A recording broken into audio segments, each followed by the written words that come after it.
Y les animo a que abran sus Biblias en el último capítulo del libro de Samuel. Es decir, de la segunda mitad del libro de Samuel. Segunda de Samuel, capítulo 24. Hace casi 20 meses estábamos iniciando con este libro. Y ha sido tan enriquecedor, tan delicioso poder ver a Cristo en cada capítulo. Hoy que casi que me siento mal de cerrar este capítulo y con el deseo de que sea más largo, pero la buena noticia es que es más largo todavía. Tenemos el resto de la Escritura para seguir viendo a nuestro precioso Cristo Jesús. Desde el capítulo 21 hemos estado viendo que se divide esos últimos capítulos en 6 secciones que van de ida y de regreso. La primera sección es propiciación por el pecado del rey. Luego era un reporte de batallas. Y luego las palabras de David. Vimos ese Salmo 18 puesto ahí en segunda de Samuel. Luego de regreso, volvimos a ver palabras de David, las últimas palabras oficiales de David. Vimos que habían otras últimas palabras, pero eran como papá. Estas eran las últimas palabras oficiales de David. Vimos la semana pasada un segundo reporte de batallas. Y hoy vamos a terminar viendo con lo que empezamos. Propiciación por el pecado del rey.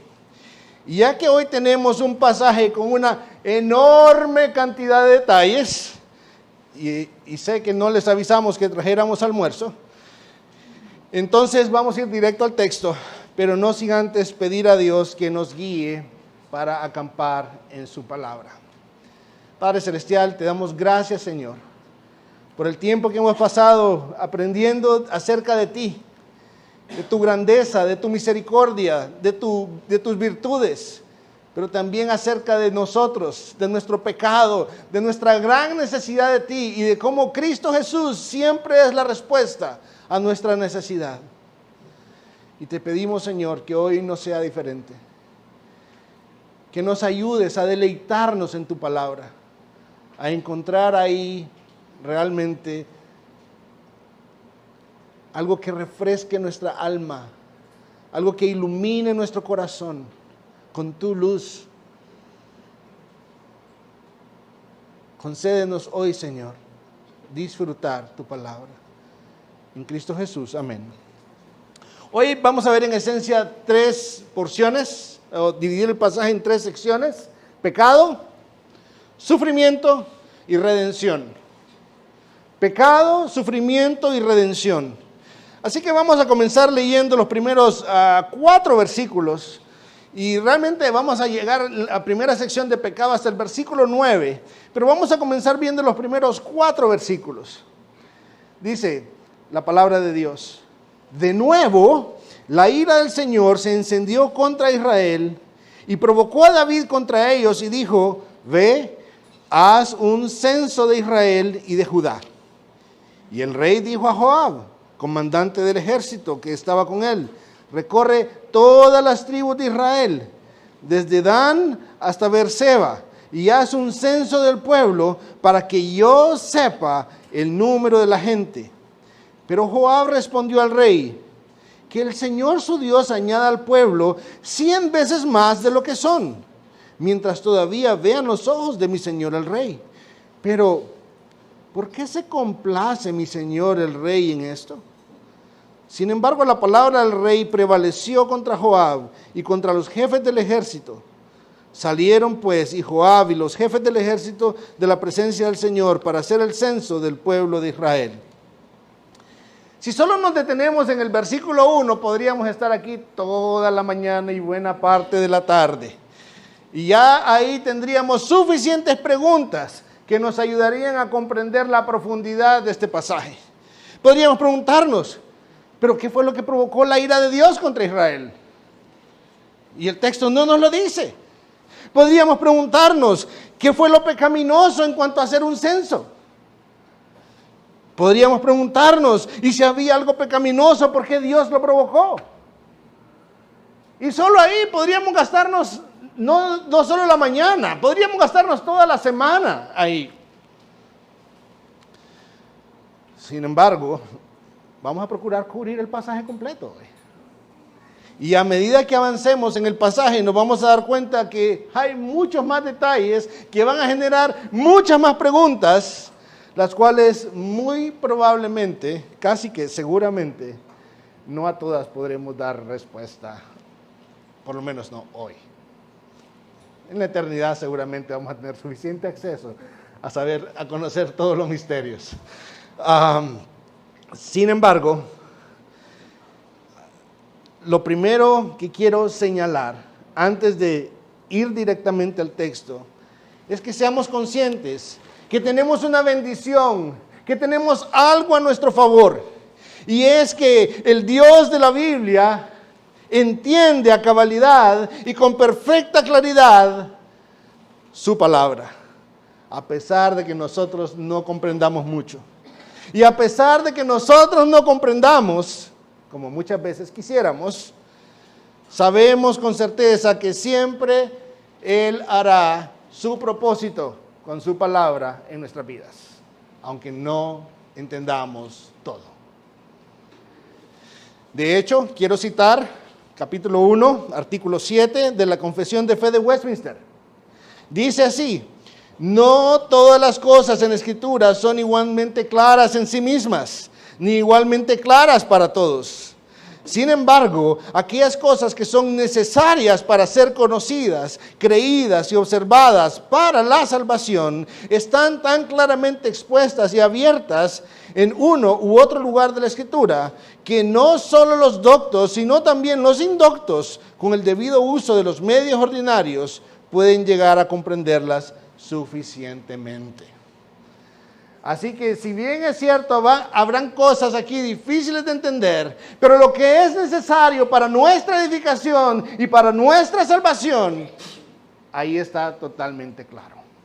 Y con la ayuda de Dios y los medios que Él nos ha dado, vamos a poder verlo si Él así nos lo permite. Así que regresemos al texto. En primer lugar, el texto nos dice que el censo fue ordenado por Dios. Y sabemos que fue por causa de la ira de Dios, no contra David, sino contra el pueblo completo. Muchas veces en este pasaje la tendencia es que olvidamos este primer versículo y empezamos a hablar nada más del pecado de David. Pero el texto nos está diciendo que lo que provocó esto no solo fue pecado de David, sino pecado del pueblo completo. Ahora, Dios no nos dice por qué. Pero el hecho de que no nos diga por qué no significa que Dios no tenía razón en la manera como Él estaba actuando. Recordemos que Él es Dios. Pero sí nos va a decir lo que nosotros necesitamos saber. Pero ya que este pasaje es tan complejo, vamos a agregarle un poquito más. Y yo quiero pedirles que esas cintitas que están en sus Biblias, la usemos para ir a Primera de Crónicas. Primera de Crónicas, capítulo 21. Y pongan su cintita ahí, como lo estoy haciendo yo, en Primera de Crónicas, capítulo 21.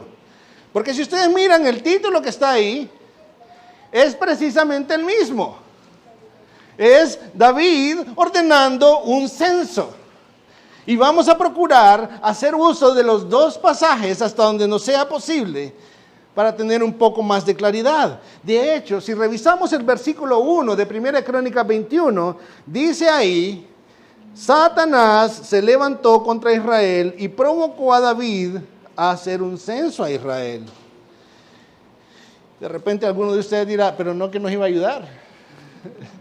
Si en 2 de Samuel dice que fue Dios y aquí me está diciendo que es Satanás. Bueno, hermanos, tenemos que recordar una cosa.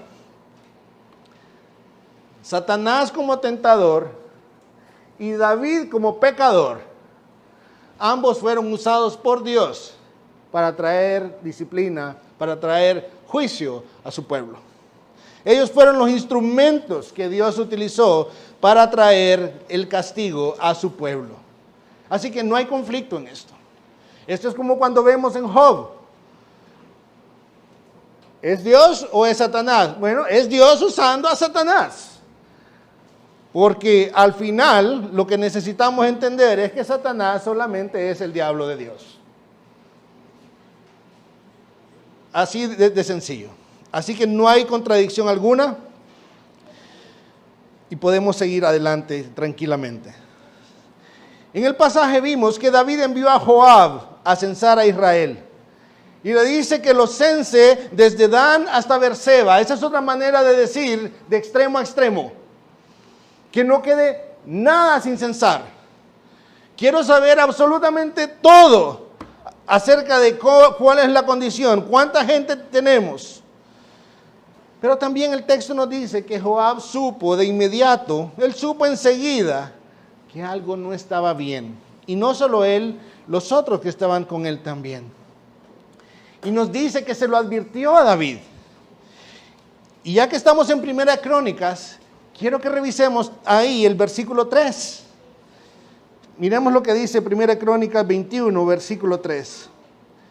Pero Joab dijo: añade el Señor a su pueblo 100 veces más de lo que son. Pero, oh rey, Señor mío, ¿no son todos ellos siervos de mi Señor? ¿Por qué procura esto, mi Señor? ¿Por qué ha de ser él motivo de culpa para Israel? Cuando dice él, se refiere a mi Señor, se refiere a David. Está diciendo, ¿por qué David ha de actuar siendo motivo de culpa para el pueblo? Es obvio por esas palabras que Joab y aquellos que lo rodeaban están viendo algo malo, están viendo algo pecaminoso en la vida de David, en la decisión de David. Y lo que está diciéndole Joab es: Señor, es usted el que está procurando esto.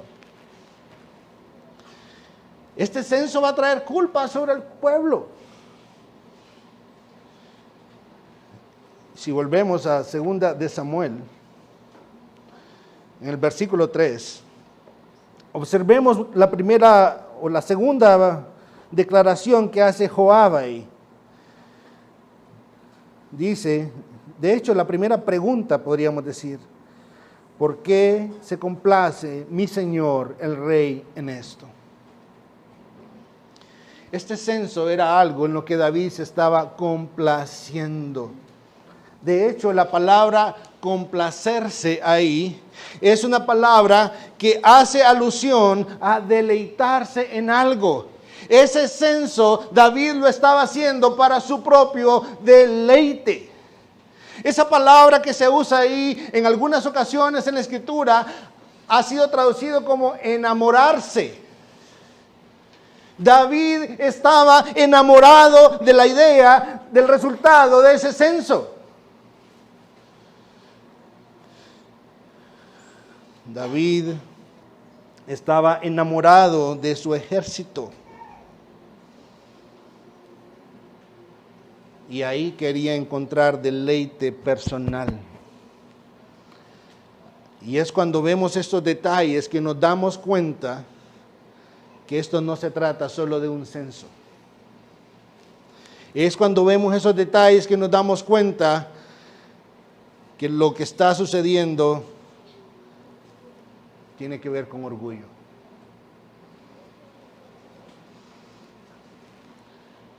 Tiene que ver con autocomplacencia.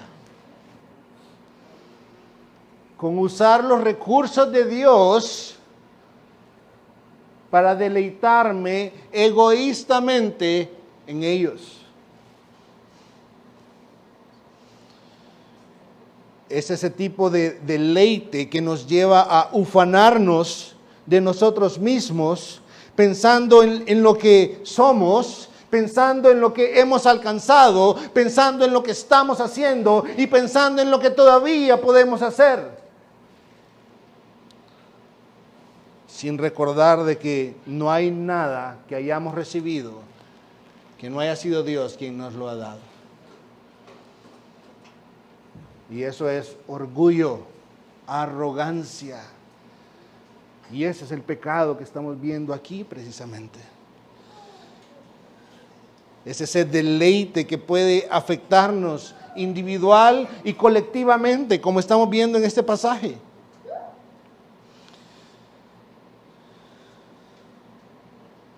Podríamos decir,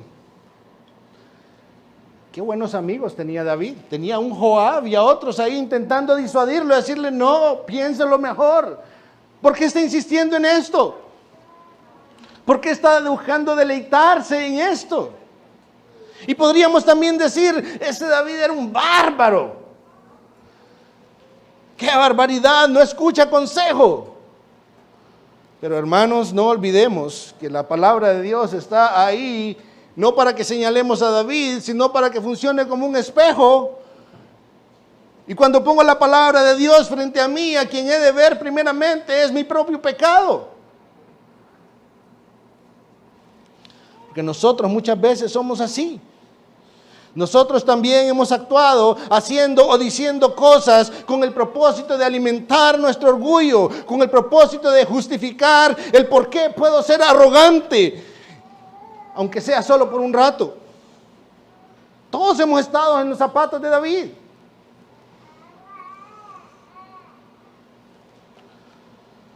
Vamos a los versículos 5 al 9, por favor. Hablando de los que salieron a hacer el censo, ¿verdad? Pasaron el Jordán y acamparon en Aroer, a la derecha de la ciudad que está en medio del valle de Gad, y en dirección a Jazer. Luego fueron a Galaad y a la tierra de Tatim, Otzi, fueron a Dan-Jaán y doblaron para Sidón. Fueron a la fortaleza de Tiro y a todas las ciudades de los heveos y de los cananeos, saliendo finalmente hacia el sur de Judá, a Berseba. Habiendo recorrido todo el país, volvieron a Jerusalén después de 9 meses y 20 días. Joab dio al rey la cifra del censo del pueblo.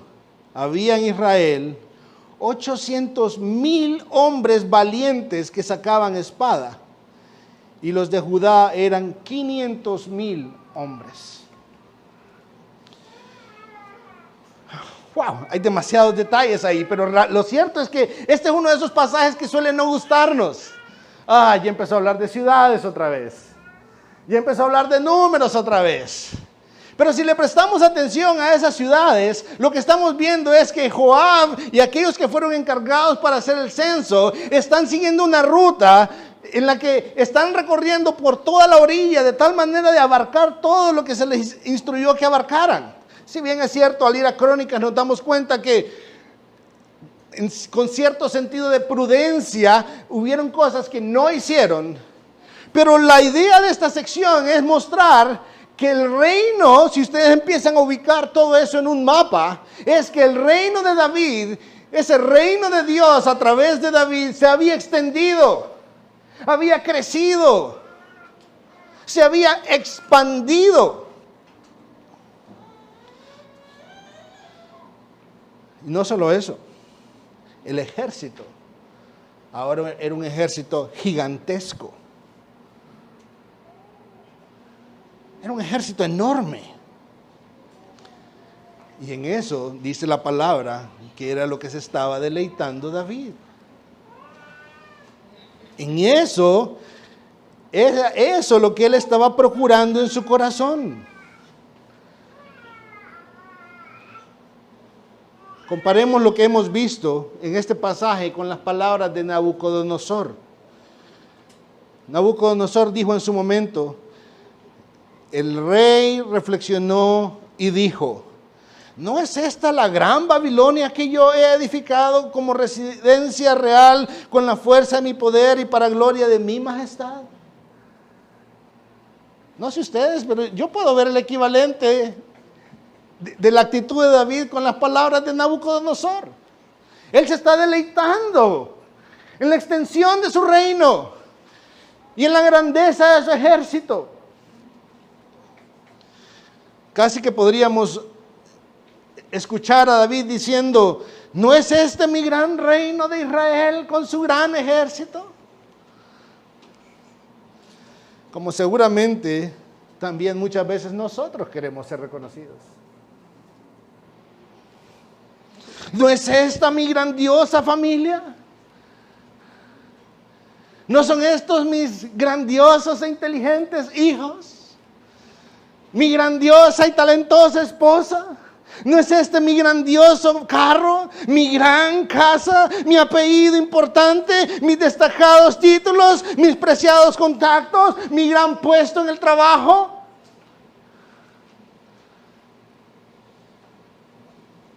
Todos hemos estado en los zapatos de David, hermanos, de alguna o de otra forma. Y esto lo que causa es sufrimiento. Eso nos lleva al segundo punto. Veamos, para comenzar esta segunda sección, solamente el versículo 10, por favor. Después que David contó al pueblo, le pesó en su corazón. Y David dijo al Señor: he pecado en gran manera por lo que he hecho. Pero ahora, oh Señor, te ruego que quites la iniquidad de tu siervo, porque he obrado muy neciamente. ¿Recuerdan, hermanos, cuánto tomó de tiempo hacer el censo? 9 meses y 20 días. Y a pesar de que tomó 9 meses y 20 días, y a diferencia de Saúl, algo que podemos ver en David es que no solo era consciente de su pecado, sino que mostraba arrepentimiento. Sí, tomó mucho tiempo, es cierto. Pero el arrepentimiento no faltó. Y es lo que hemos visto en la vida de David. Cada vez que lo hemos visto caer, lo hemos visto venir en arrepentimiento delante del Señor. Genuino arrepentimiento. Un arrepentimiento que lo llevaba a confesar su falta. Y al hablar de su pecado, no lo hacía de una manera indulgente. No lo hacía minimizando sus fallas. No lo hacía como diciendo: Señor, me equivoqué, hice un error. No, él no hablaba de errores. Fijémonos en las palabras que usaba David. David entendía lo horrible que era su pecado. Dice: he pecado en gran manera. La iniquidad de tu siervo, dice, he obrado neciamente.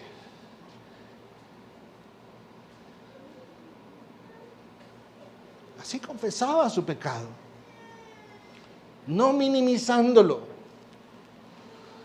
entendiendo lo horrible que era delante del Señor.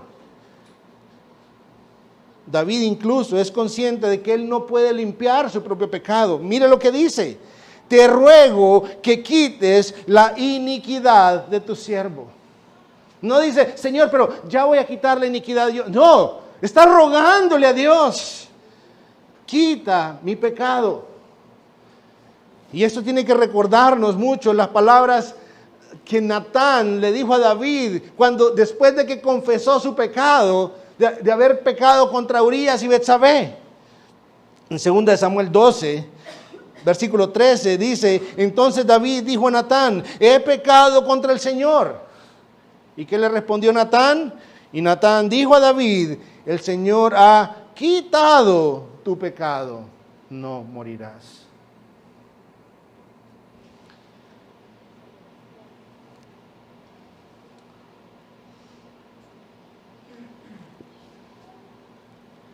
A veces pensamos que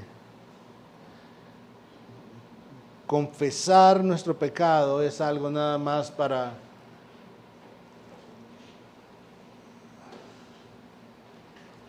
abarcar todo y decir: Señor, perdóname porque he pecado, nada más. Pero sin entender contra quién, a quién hemos ofendido, contra quién hemos pecado. Y es contra Dios mismo. Y sí, al igual que nosotros, David pecaba. Este hombre pecaba y tenía pecados que podríamos decir horribles. Pero este hombre no escondía su pecado. Lo confesaba.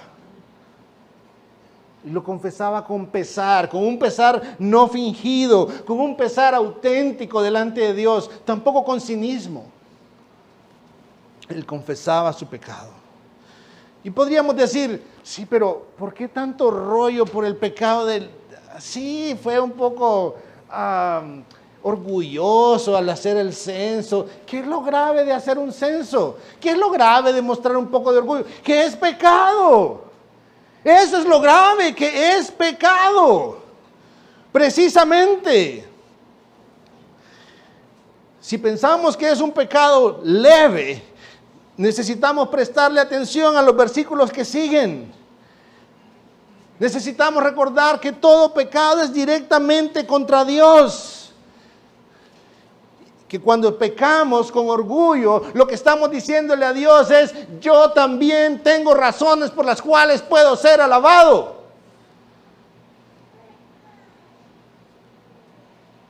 Y no es así. El que es digno de toda gloria y de toda alabanza es Dios. Y lo que nosotros tenemos, no hay nada que tengamos que no sea porque lo recibimos de parte de nuestro Dios. Nada. Hermanos, veamos los versículos 11 al 14, por favor.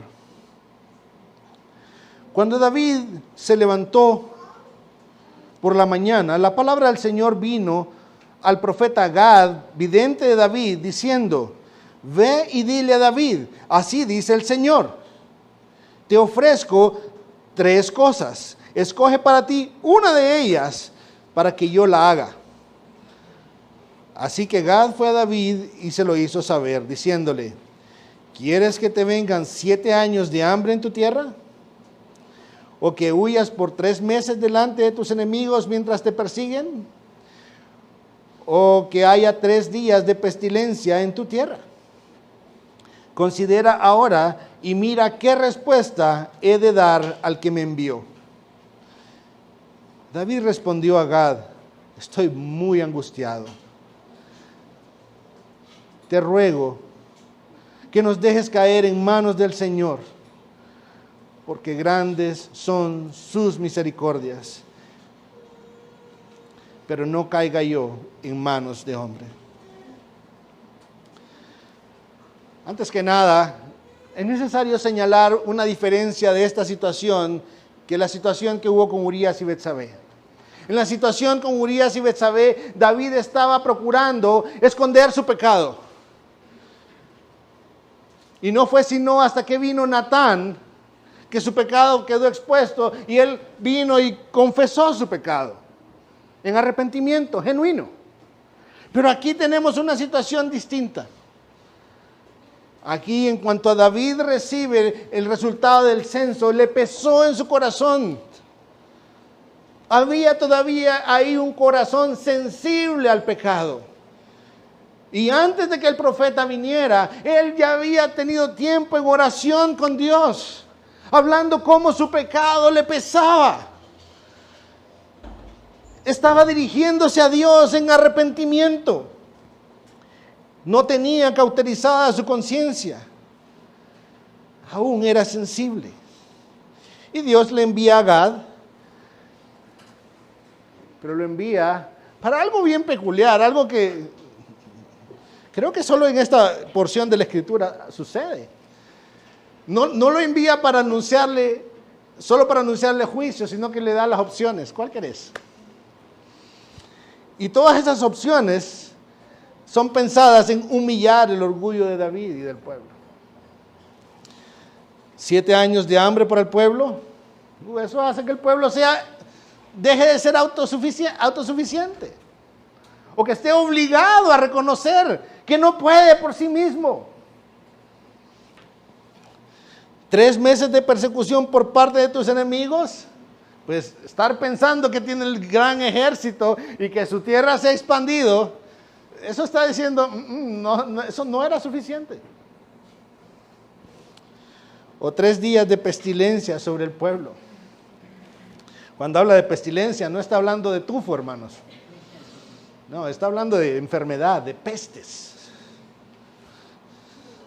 De primas a primeras, Pareciera que David escoge, pero realmente si le prestamos atención, lo que en realidad él está haciendo es pidiendo que se elimine cualquier opción que lo ponga a él en manos de hombres, porque él prefería el juicio en las manos misericordiosas del Señor. Notemos que David no está cuestionando a Dios, no está diciéndole, qué barbaridad, yo pensé que eras misericordioso. Y no que sos misericordioso y me venís con juicio.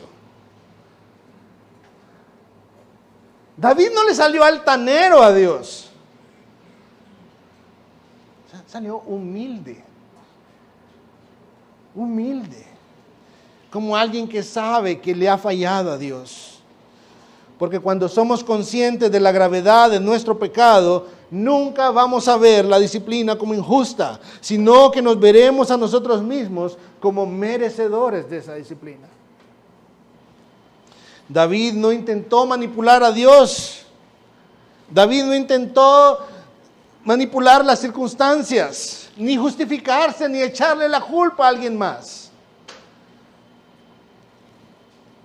Dijo, estoy angustiado, pero lo mejor para mi vida es estar en las manos de mi Señor, aun si es para juicio.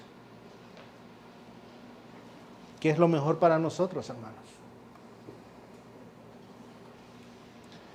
¿Escaparme injustamente de la disciplina? ¿Del juicio de Dios? ¿Qué dice eso de cómo vemos a nuestro Dios? Veamos los versículos 15 al 17. Y el Señor envió pestilencia sobre Israel desde la mañana hasta el tiempo señalado. Y desde Dan hasta Beerseba murieron 70,000 hombres del pueblo. Cuando el ángel extendió su mano hacia Jerusalén para destruirla, el Señor se arrepintió del mal y dijo al ángel que destruía al pueblo, basta, detén ahora tu mano. Y el ángel del Señor estaba junto a la era de Arauna, el Jebuseo. Entonces David habló al Señor cuando vio al ángel que hería al pueblo y dijo, yo soy el que ha pecado y yo soy el que ha hecho mal, pero estas ovejas, ¿qué han hecho? Te ruego que tu mano caiga sobre mí y sobre la casa de mi padre.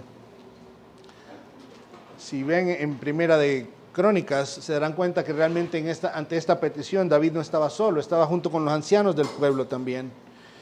Y eso puede explicar un poco por qué él dice sobre la casa de mi padre también. Pero lo cierto es que en 3 días 70,000 hombres murieron a lo largo de todo el pueblo, desde Dan hasta Beerseba. Y esto debe hacernos repensar nuestras ideas acerca del pecado. Hermanos, pensemos un momentito, por favor. ¿Cuál era el pecado aquí? Era orgullo. ¿Cuál está siendo la consecuencia? Muerte. Muerte. 70,000 hombres murieron. Muerte. No, pero solo es una mentirita blanca. Ay, no le preste atención a eso. Ni que fuera tan importante. Ni que hubiera matado a alguien. Son pecaditos nada más. ¿Ha escuchado esas frases alguna vez? ¿Las ha escuchado de su propia boca alguna vez? Sí. No sé ustedes, yo las he dicho alguna vez. Neciamente también. Neciamente. Porque por esas mentiras blancas y por esos pecaditos somos merecedores de juicio eterno. Por esos pecados que consideramos inofensivos, Cristo murió en la cruz, anunciando o habiendo sido anunciado desde Adán y Eva, luego de haber comido del fruto del árbol. Pecaditos que llevaron a nuestro Señor a la cruz.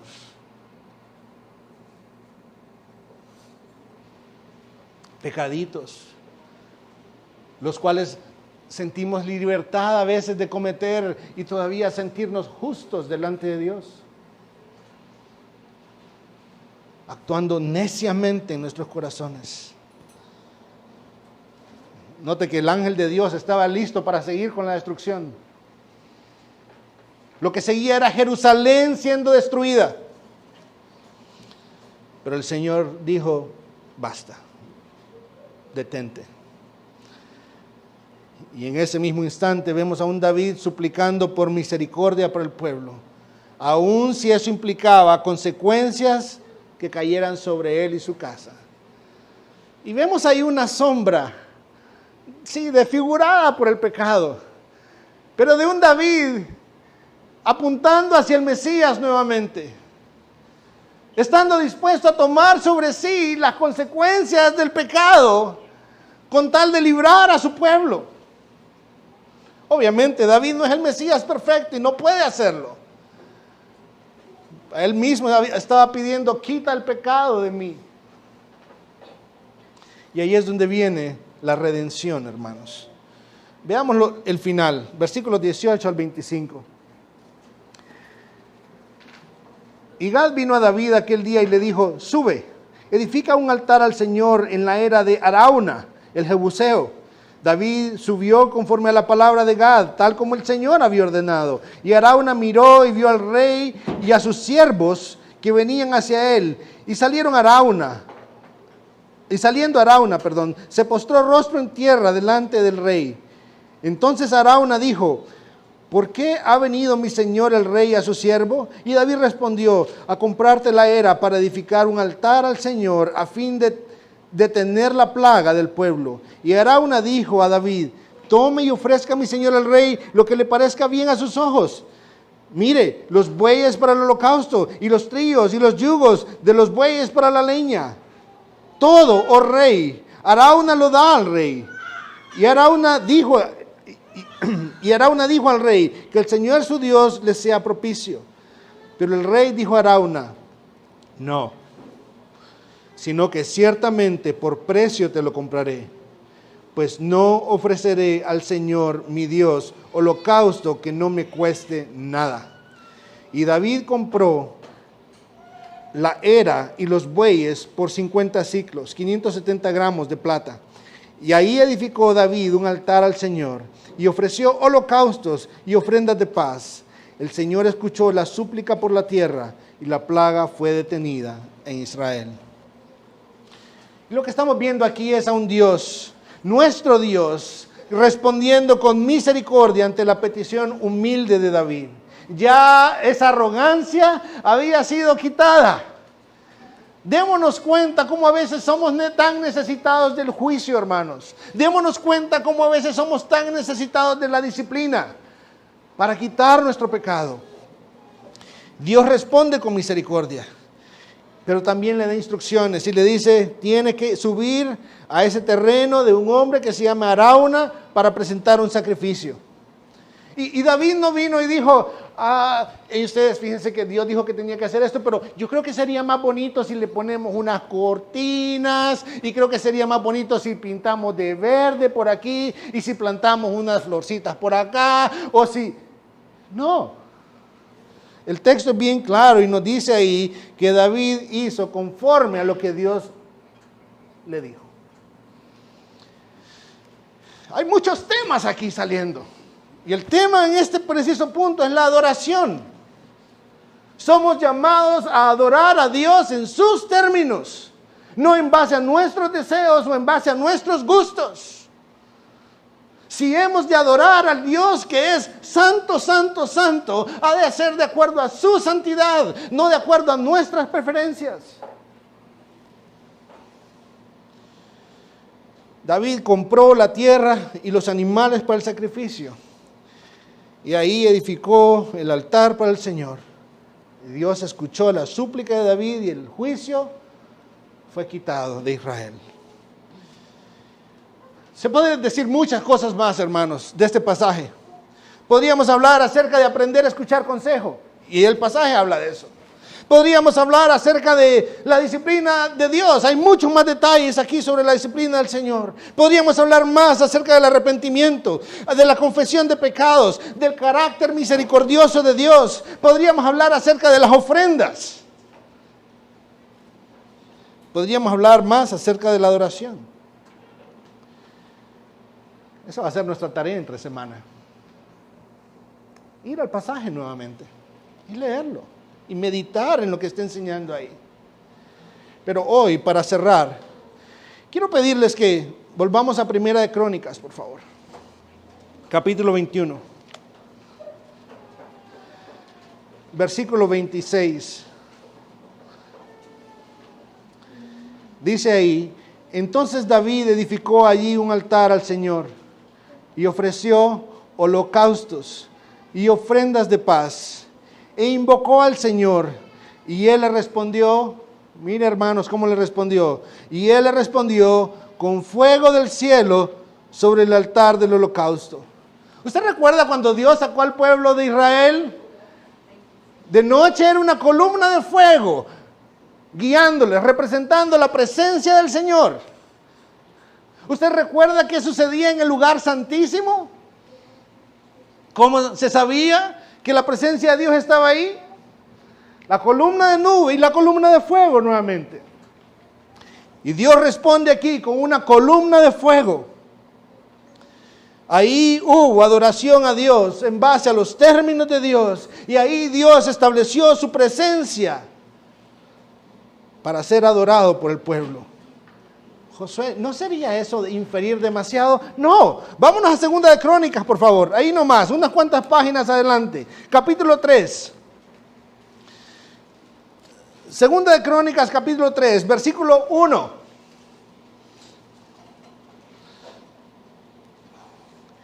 Entonces Salomón comenzó a edificar la casa del Señor en Jerusalén, en el monte Moria, donde el Señor había aparecido a su padre David, en el lugar que David había preparado en la era de Ornán, que es el mismo Arauna, Jebuseo. Fue en esa misma región del monte Moria donde Cristo también fue crucificado como sacrificio para el perdón de nuestros pecados, aún para el pecado de nuestro orgullo, hermanos. Y es por medio de su muerte que la ira de Dios es aplacada y su justicia satisfecha, y por la cual hoy no estamos muertos por causa de nuestro orgullo. ¿Qué hay para nosotros en este pasaje? Hay mucho, pero voy a quedarme solo con una aplicación. Y ustedes ya saben cuál es el tema de la aplicación. El orgullo está listo para ofrecer su deleite pecaminoso, sin importar nuestro estrato social ni nuestra edad. El orgullo es uno de esos pecados que podemos considerar respetables, no tan graves, pero nuestro orgullo está gritándole a Dios en rebeldía: yo también merezco. Y es ese mismo orgullo en mi corazón, en nuestro corazón, que nos hace cerrar los oídos al consejo de otros.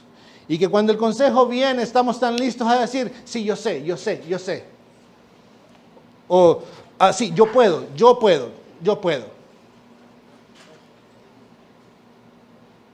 No sé ustedes, yo muchas veces uso esas palabras con orgullo.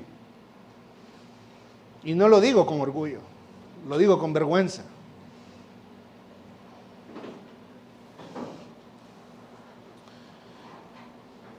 Sin importar si nuestro orgullo es personal, sin importar si lo que estamos manejando es un orgullo familiar, sin importar si lo que estamos haciendo o teniendo es un orgullo eclesial, municipal o nacional.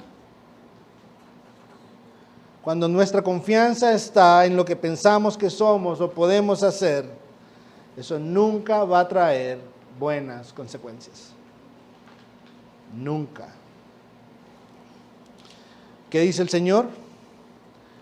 En Isaías dice: será humillado el orgullo del hombre y abatido el orgullo de los hombres.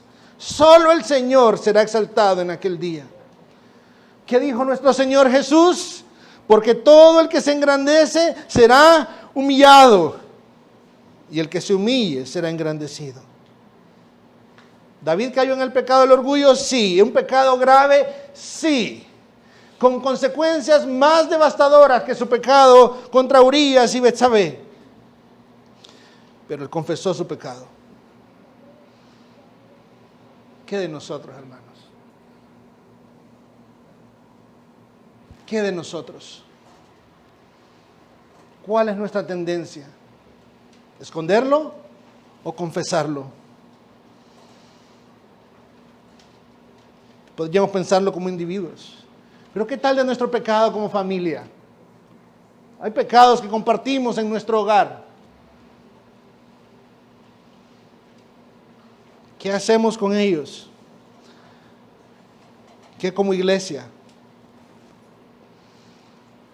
Esta semana tenía una conversación con alguien hablando acerca de alguien que no viene de una tradición reformada, hablando de cómo se ha sentido más bien no deseoso de acercarse a hermanos reformados por su orgullo. Porque somos tan ortodoxos, tan correctos en nuestra doctrina. Y se nos olvida que no hay nada que tengamos que no lo hayamos recibido.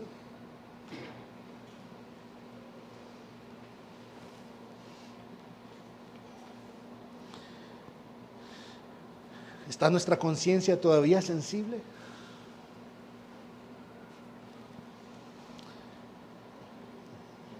No tomemos a la ligera el pecado del orgullo, hermanos. Es contrario al carácter de Cristo.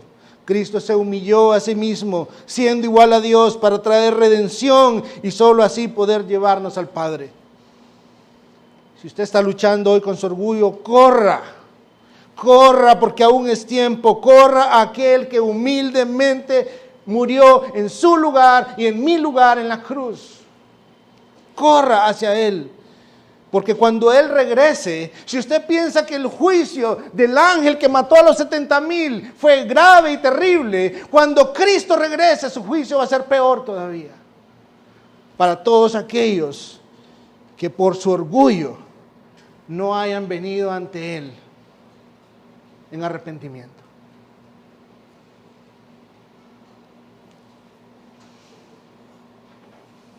Buscando su perdón. Él está con sus brazos abiertos. Él no va a despreciar a nadie que venga a Él. Corra a Cristo. Padre Celestial, te damos gracias, Señor. Porque Cristo Jesús, siendo Dios mismo, no estimó el ser igual a Dios como cosa que aferrarse, sino que se humilló a lo sumo.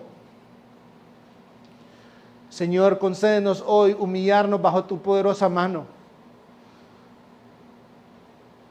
Concédenos hoy dejar de buscar por nuestra propia cuenta un galardón o una satisfacción personal fuera de ti, Señor. Ayúdanos a recordar que eres tú el que nos va a recompensar a su debido tiempo.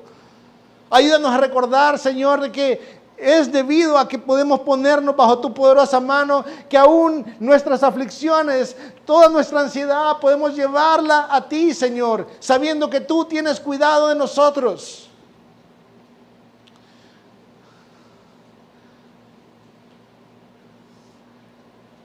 Ayúdanos, Señor, a entender qué significa el ver a los demás como superiores a nosotros mismos. Ayúdanos a entender que nos has llamado para servir en tu reino, no para ser servidos de tu reino, Señor. Y también ayúdanos a valorar toda la riqueza que tenemos, entendiendo que no la alcanzamos por nuestras capacidades o mérito, sino por tu misericordia, por tu gracia, a través de Cristo Jesús. Y es en su nombre que oramos. Amén y amén.